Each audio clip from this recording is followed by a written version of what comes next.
bohong kan?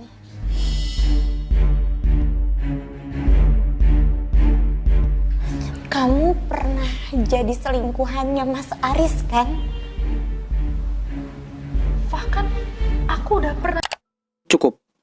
Perselingkuhan memang menjadi hal yang menakutkan bagi mereka yang sedang menjalani hubungan asmara. Bagaimana tidak?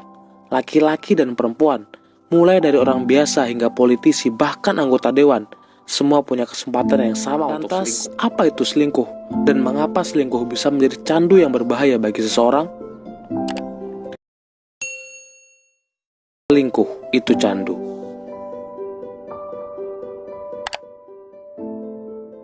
Nah, sebelum lebih jauh, kita akan bahas terlebih dahulu apa itu definisi dari selingkuh. Para ahli berbeda pandangan mengenai definisi selingkuh. Esther Perel, seorang relationship expert, menuliskan dalam bukunya The State of Affair: Rethinking Infidelity.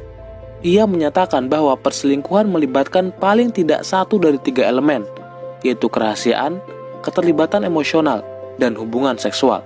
Jadi, bisa digarisbawahi bahwa selingkuh adalah bentuk ketidaksetiaan pasangan karena memiliki hubungan dengan orang ketiga secara emosional, entah melalui chatting, lirikan mata, atau bahkan berhubungan intim. Ada banyak sekali alasan mengapa orang bisa selingkuh.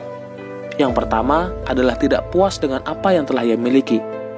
Kita pernah dong dengar istilah rumput tetangga lebih hijau dari rumput sendiri? Jomblo pengen nikah, udah nikah pengen istri 2. Jomblo pengen punya pacar, udah punya pacar pengen gandeng cewek lain. Ketidakpuasan inilah yang menjadi salah satu faktor terjadinya perselingkuhan.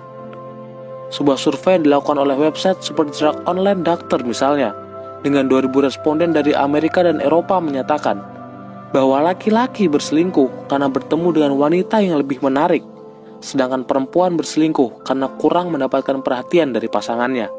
Singkatnya, kebanyakan laki-laki berselingkuh karena urusan fisik, sedangkan perempuan kebanyakan berselingkuh karena urusan hati dan perasaan. Alasan yang kedua, karena mungkin ada sesuatu yang tidak ia dapatkan dari pasangannya. Apapun itu, entah kurang mendapatkan kasih sayang, kurang mendapatkan perhatian, kurang apresiasi, ataupun yang lainnya. Hal ini sesuai dengan hasil studi yang dipublikasikan dalam The Journal of Sex Research yang menyebutkan bahwa faktor utama perselingkuhan adalah karena kurangnya rasa cinta antar pasangan.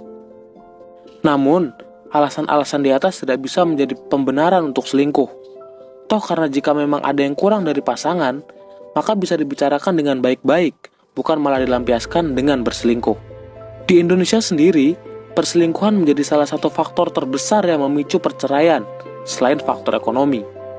Uniknya lagi, dalam sebuah survei yang dilakukan oleh aplikasi kencan bernama Just Dating menunjukkan bahwa Indonesia menjadi negara dengan tingkat perselingkuhan terbanyak nomor 2 di Asia Tenggara setelah Thailand. Nah, kita kembali ke poin awal. Memang seenak apa sih selingkuh itu? Dan kenapa banyak yang berani melakukannya padahal akan menghancurkan sebuah hubungan? Benarkah selingkuh itu candu? Ini adalah Susan Berger, seorang konselor perkawinan dari San Francisco. Dia pernah menulis dalam jurnal pribadinya, saat kita jatuh cinta, dopamin atau hormon kebahagiaan akan membanjiri otak dan menimbulkan efek bahagia yang tiada tara. Dopamin inilah yang membuat sensasi selingkuh terasa begitu menyenangkan. Efeknya serupa dengan ketika seorang menggunakan obat-obatan terlarang. Oksitosin atau hormon cinta juga ikut andil dalam drama perselingkuhan ini. Semakin banyak waktu dihabiskan bersama selingkuhan, maka makin banyak oksitosin yang akan dilepas. Kondisi ini akan meningkatkan hasrat keintiman dan bikin ketagihan. Jadi jangan heran, mereka yang selingkuh akan terlihat lebih bahagia.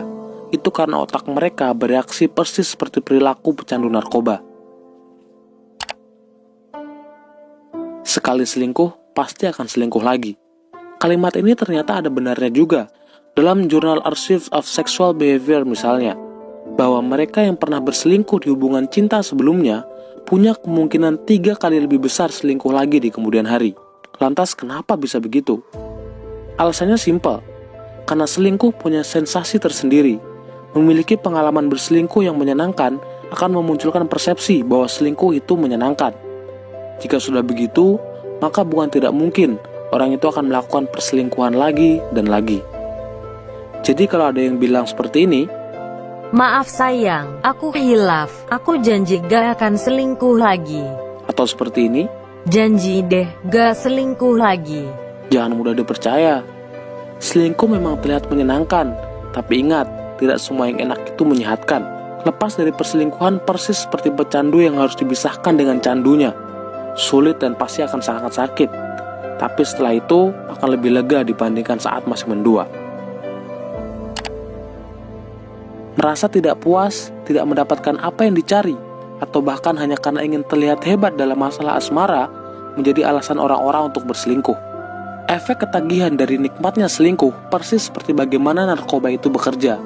Selingkuh punya sensasi tersendiri yang tidak akan bisa didapatkan ketika bersama pasangan resmi.